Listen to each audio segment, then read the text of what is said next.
Hello दोस्तों, आपका स्वागत है मेरे YouTube चैनल जय महाकाली पर। कैसे हैं दोस्तों आप सभी लोग? आशा करती हूँ आप सभी ठीक होंगे। तो दोस्तों शुरू करते हैं आज की वीडियो। बहुत खुशकिस्मत होते हैं वह लोग जिनको वह चीज मिल जाती है जो चीज वह चाहते हैं। और ये दुनिया का, यह प्रकृति का कुछ इस तरह से बनी है कि अगर आप अपने लक्ष्य में डूब जाएं, आपकी मनोकामना आपके जीवन से जल्द ज्यादा जरूरी हो जाए, आप कुछ इस तरह संलग्न हो जाएं अपने लक्ष्य को पाने में, तो प्रकृति आपको कभी नहीं भुला सकती और आपकी इच्छा हर हाल में पूरी होकर रहेगी। अच्छा ठीक है, यही एक तरीका है भक्तों का माँ काली से मिलने का, इसके अलावा और कोई तरीका नहीं है।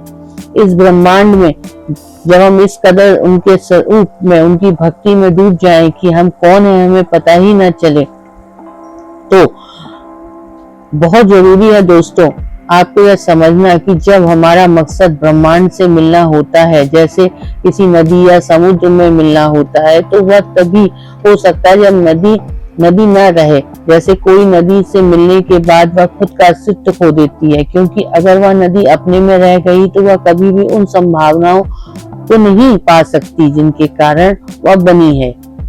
यानी समुद्र से मिलने की। नमस्कार दोस्तों, आप सभी का स्वागत है मेरे YouTube चैनल जय महाकाली पर। आज की वीडियो में हम जानेंगे कैसे माँ काली को हम अपने सपनों में अनुभव करें, कैसे उन्हें महसूस कर पाएं, उनकी आवाज का श्रवण कर पाएं और इस लक्ष्य को पाने की नींव में वह बातें हैं जो भी मैंने आपको बताई।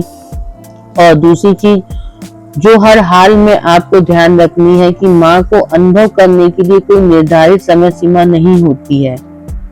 अगर मैं कहूँ कि 4101 पाठ करेंगे तो आपको मिल जाएगी।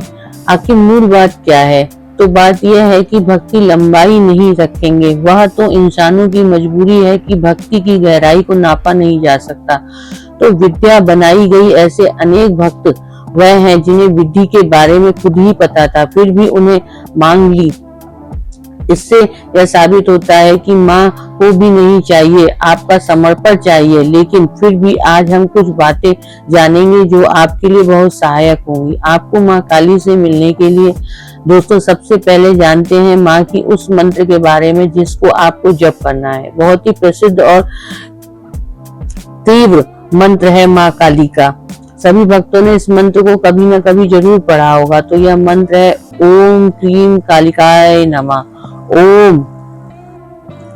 दोस्तों यह मेरा व्यक्तिगत अनुभव है, बहुत ही प्रभावशाली मंत्र है। माँ का अनुभव करने के लिए, उनकी कृपा को प्राप्त करने के लिए हर दुख की काट यह मंत्र है आपका स्वभाव बन जाना चाहिए। साधना के समय जैसे जपना है, क्या भी है कि हम आपको आगे बताएंगे, लेकिन यह आपके रोम रोम में इस कदर फंस जाना चाहिए जैसे श्वास। तो माँ को अनुभव करने में तो सहायक होगा ही, इसके अलावा यह कितना शक्तिशाली मंत्र है जानने पर आप अचंभित रह जाएंगे। तो इसके कुछ लोगों के बारे में हम जानते हैं। तो सबसे जरूरी चीज और इसका जो प्रथम लाभ भक्तों को मिलता है कि माँ का एहसास, माँ का अनुभव उनको किसी न किसी रूप में साधना के दौरान या साधना के बाद होना ही होना है।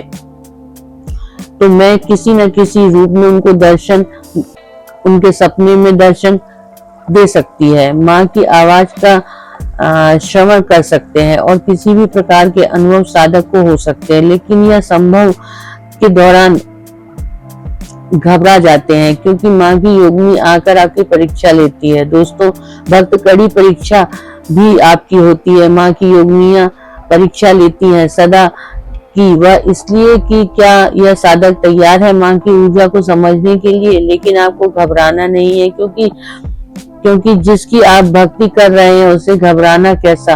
लोग अक्सर इसी लेखक जाते हैं क्योंकि उन्हें लगता है कि कोई नेगेटिव शक्ति तो नहीं आ गई है, लेकिन ऐसा नहीं होने वाला है क्योंकि माँ से ऊपर कोई शक्ति नहीं है। और दूसरा खिलाफ जो आपको इस मंत्र जाप से, साधना से मिलेगा, आपके जीवन में कुछ ऐसे लोग अगर हैं जो आपके जीवन में बाधा पैदा कर रहे हैं, रेजिस्टेंसेस पैदा कर रहे हैं, तो वह सभी लोग आपकी तरक्की से तरक्की लेंगे और आपकी बाधाएं दिन प्रतिदिन कम से कम होंगी। वह लोग आप पर हावी नहीं हो पाएंगे, क्योंकि आपका स्वयं ही स्वरूप इतना प्रचंड हो जाएगा कि आपके विरोधी आपके आगे नतमस्तक हो जाएंगे। हेलो दोस्तों, माँ के इस मंत्र के जाप के तो लाभ इतने हैं जिनको कि किया नहीं जा सकता, लेकिन हम वीडियो बना रहे हैं तो इसलिए हमें आपको शब्दों में बयान करना ही होता है, तो हम पॉइंट्स में बता देते हैं। तो तीसरी बात, जो तीसरा वह बहुत बड़ा फायदा माँ के इस मंत्र साधना का है, तो वह यह है कि पाप ग्रहों के बुरे प्रभाव, उनसे आपको मुक्ति मिलती है। जैसे राहु, केतु, शनि जो इंसान को क्लिक करते हैं तो वह सारे गुण आपके संतुलित हो जाते हैं और शुभ प्रभाव देते हैं। और जब इंसान के ग्रह संतुलित हो जाए तो जीवन जीना बहुत आसान हो जाता है। चौथी सबसे बड़ी बात जो इसका लाभ है, इस मंत्र जाल की आर्थिक उन्नति की ओर इंसान अग्रसर होता है, क्योंकि बाधाएं हट जाएंगी। शरीर में इतनी ऊर्जा, इतनी प्रचंड शक्ति सदा की आ जाती है। इस मंत्र के जाप के साथ ही वह हमेशा ही अपनी आर्थिक उन्नति की ओर अग्रसर होता है। जो भी बाधाएं आर्थिक उन्नति में उसके आ रही हैं वह सब नाश होता है। अब दोस्तों, यह साधना कैसे आपको संपन्न करनी है, इस विधि विधान से संपन्न करनी है ताकि माँ का अनुभव कर सके, तो उसके बारे में हम बताते हैं। यह साधना आप किसी भी शनिवार से शुरू कर सकते हैं और दिवाली आने वाली है। अगर आप दिवाली की रात्रि को 10 बजे के बाद यह साधना संपन्न करते हैं तो आपके लिए बहुत उपयोगी होगी। यह साधना आप प्रातः काल भी संपन्न कर सकते हैं। शनिवार का दिन होना चाहिए। इस चीज का आपको ध्यान रखना है कि दिवाली की रात्रि हो तो बेहतर है। सबसे पहले आपको ना धोकर स्वच्छ वस्त्र धारण करने हैं। वस्त्र लाल रंग के होने चाहिए, इस चीज का आपको ध्यान रखना है। और आपका जो आसन जाप करने का है वह भी लाल रंग का होना चाहिए। पूर्व दिशा या उत्तर दिशा में आपको चौकी स्थापित करनी है। उसके ऊपर आपको लाल रंग का वस्त्र बिछाना है जो पहले प्रयोग नहीं किया गया है। अब चौकी के ऊपर आपको माँ काली की मूर्ति या प्रतिमा जो आपके घर के मंदिर में है उसे स्थापित करनी है। अगर मूर्ति की जगह माँ की तस्वीर स्थापित की है तो माँ की तस्वीर पर शुद्ध जल के छींटे मारते हुए आपको यह मंत्र बोलना है और माँ से प्रार्थना करें ये मंत्र की सिद्धि वह आपको प्रदान करे। अगर आपके पास माँ की मूर्ति है तो उसे सर्वप्रथम आप दुग्ध स्नान कराएं, दूध से अभिषेक करें। उसके लिए आपको शुद्ध जल में थोड़ा कच्चा दूध और थोड़ा गंगा जल मिलाना है। इस मंत्र का जाप करते हुए आपको माँ की मूर्ति का स्नान कराना है। मंत्र बोल रही हूँ, आप ध्यान से सुनिए। भगवती काम धेनु संभूतम सर्वेशम जीवन परम पावन एवं यज्ञ हेतु शीघ्र पहल स्नान समर्पितम, कि इसके पश्चात शुद्ध जल से आपको माँ का स्नान कराना है। तो जब शुद्ध जल से माँ की मूर्ति को स्नान कराएंगे उस समय आपको इस मंत्र का उच्चारण करें। गंगा और यमुना, गोदावरी, सरस्वती, नर्मदा, सिंधु, कावेरी स्नात प्रतिघातम। आज हम आपको इस स्नान कराने के पश्चात माँ को वस्त्र आभूषण आदि को धारण कराएं और उसके बाद माँ को चौकी पर आपको स्थापित करना है। इसके पश्चात सर्वप्रथम भगवान गणेश का आपको ध्यान करना है। जय हो ओम गण गणपताय नमो नमः, इस मंत्र की एक माला का आपको जाप करना है। भगवान का विषय आपको प्रार्थना करनी है। जो भी आप साधना कर रहे हैं उसमें आपको सफलता का आशीर्वाद दे। तत्पश्चात गुरु मंत्र की आपको एक माला का जाप करना है। जो भी आपके गुरु हैं उनका नमन करें, उनसे साधना में आपको सफलता का आशीर्वाद लेना है। अब उसके बाद गुरु मंत्र की एक माला का आपको जाप करना है। आप ओम नमः शिवाय इस मंत्र की एक माला का जाप करना है। भगवान शिव से साधना में सफलता का आशीर्वाद लेना है। इसके बाद आपको दोस्तों उसमें से कई पत्ता लेना है और केले के पत्ते पर आपको पान के पत्ते, 5 सुपारी और निधि रखना है। 5 देवताओं की आपको पूजा करनी है, यानी उनका योगदान करना है। उनसे प्रार्थना करनी है जो आपकी साधना कर रहे हैं उसमें आपको सफलता का आशीर्वाद दे। तो पंच देवता में प्रत्यक्ष देवता सूर्य हैं, प्रथम है पूज्य भगवान गणेश, शक्ति माँ दुर्गा, भगवान शिव और भगवान विष्णु। इन 5 का आह्वान करते हुए उनको नियमित आपको पान के 5 पत्ते, 5 सुपारी और 50 रखने हैं। उससे प्रार्थना करनी है वह यह स्वीकार करें और आपकी साधना सफल करें। मैं काली का पूजन करके दीप धूप अर्पित करें, अक्षत पुष्प उनको अर्पित करें, कुमकुम लगाएं। अगर आप शंकर का सम्मान उन्हें समर्पित करना चाहते हैं तो आप उस घर का सामान अर्पित कर सकते हैं। उन्हें लाल रंग की चुनरी माँ को आपको अर्पित करनी है। नैवेद्यम पेड़े और लौंग आपको माँ को अर्पित करनी है। आपको संकल्प लेना है। संकल्प यानी दाएं हाथ में अक्षत और जल लेकर थोड़ा पुष्प डाल सकते हैं। उसे लेकर आपको माँ को अपना संकल्प बताना है कि यह साधना आप विभिन्न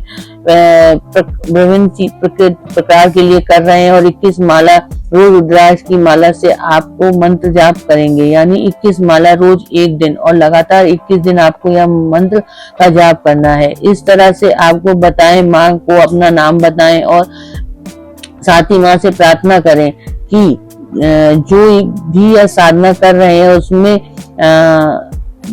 भिक्षु अगर आप कोई होती है, आपसे जाने अनजाने में कोई गलती होती है तो आपको क्षमा करें, साधना को सफलता प्रदान करें, अपना आशीर्वाद दें, उसको जमीन पर छोड़ देना है। उसके बाद माँ काली हवन रात को करना है।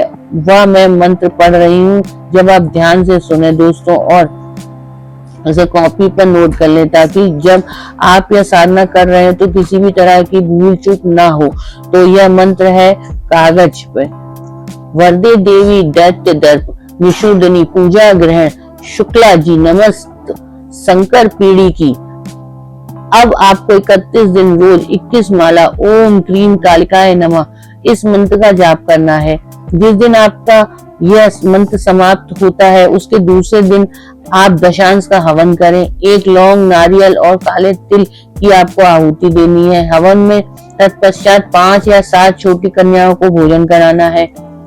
कन्या इधर इस वर्ष की कम उम्र की हो, इसका आपको ध्यान रखना है। तो इस तरह से आप यह साधना पूरी होती है। अब यह आप इस विधि से उसके बाद आपकी कोई भी इच्छित मनोकामना, उस मनोकामना की पूर्ति के लिए आप संकल्प लेकर इस मंत्र की अगर 1 और 3 माला भी जाप करते हैं, जिन्हें आप इस दिन का संकल्प ले, चाहे आप 40 दिन का संकल्प ले, इस मंत्र की 1 या 5 माला अगर आप रोज करते हैं तो आप देखेंगे कि बड़े चमत्कार होते हैं और आपकी इच्छाएं पूरी होती हैं। सिर्फ मनोकामना पूर्ण होती है, बल्कि आपकी लाइफ के बहुत सारी रुकावटें, बहुत सारी परेशानियां स्वतः ही दूर होने लगती है। इसके जीवन में उन्नति होती है। आपके कर्मों में आपको बहुत पीछे से सफलता मिलती है और शत्रुओं का समन होता है। आप जितने भी दिन साधना करेंगे, 2 बातों का आपको बहुत जरूर ध्यान रखना है। पहली कि आपके मन में संदेह नहीं होना चाहिए, क्योंकि यह संदेह साधना को मंजिल तक पहुंचने में बाधा पहुंचाता है। दूसरा, मन और विचारों की पूर्ण शुद्धता आपकी होनी चाहिए। किसी भी प्रकार के गलत विचार, गलत कर्म, गलत वाणी से आपको दूर रहना है। सात्विकता का ध्यान आपको रखना है। ब्रह्मचर्य का पालन करना है। सबसे जरूरी चीज की आपकी संवेदना उचित होनी चाहिए। इस साधना के दौरान आपका संवेदनशील होना बहुत जरूरी है। अपने चारों ओर की प्रकृति को लेकर इतना संवेदनशील होना चाहिए, अगर माँ की एक छोटी सी आहट भी हो, एक छोटी सी कंपन भी हो, आपकी आत्मा उसको अनुभव कर सके। जो अनुभव आपको होगा माँ का, वह बरसात की एक बूंद मात्र, एक खुशबू होगी। बस आपको अपने मन रूपी घर से बाहर आना है, इस अहम से बाहर आना है। उस प्रेम की बारिश में खुद को धो लेना है। अपने आप को पीछे छोड़कर उस पराश्रमिक जो माँ के प्रेम की बारिश है उसमें आपको मिल जाना है दोस्तों। और आपकी संवेदना की यह मात्रा ही आपके अनुभव की मात्रा बनाई जाती है। जितनी ज्यादा आपकी संवेदना होगी उतना ही प्रगाढ़ आपका अनुभव होगा। यह अनुभवों को कई लोग नहीं समझ पाते, तो इसलिए जब कभी आप साधना शुरू कर रहे हैं तो जरूर इन बातों का ध्यान रखें, ताकि माँ के अनुभव को आप बहुत प्रगाढ़ तरीके से, बहुत गहराई से अनुभव कर सकें। दोस्तों जरूर कीजिएगा साधना और माँ के अनुभव को साक्षात अपने जीवन में बताइएगा। मिलते हैं अगली वीडियो में, तब तक के लिए धन्यवाद। अगर मेरा वीडियो अच्छा लगा हो तो मेरे चैनल को सब्सक्राइब करें, मेरे वीडियो को लाइक एंड शेयर करें। जय महाकाली।